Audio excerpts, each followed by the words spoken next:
magumu ya kushindayo atayanyosha, maana ni muweza.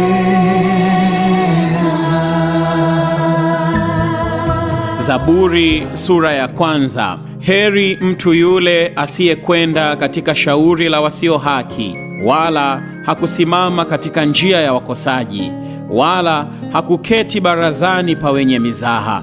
Bali sheria ya Bwana ndiyo impendezayo, na sheria yake huitafakari mchana na usiku. Naye atakuwa kama mti uliopandwa kando kando ya vijito vya maji, uzaao matunda yake kwa majira yake, wala jani lake halinyauki, na kila alitendalo litafanikiwa.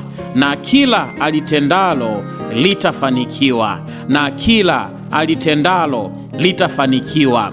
Sivyo walivyo wasio haki, hao ni kama makapi yapeperushwayo na upepo. Kwa hiyo wasio haki hawatasimama hukumuni, wala wakosaji katika kusanyiko la wenye haki. Kwa kuwa Bwana anaijua njia ya wenye haki, bali njia ya wasio haki itapotea. Kwa kuwa Bwana anaijua njia ya wenye haki, bali njia ya wasio haki itapotea. Magumu ya kushindayo atayanyosha, maana ni muweza.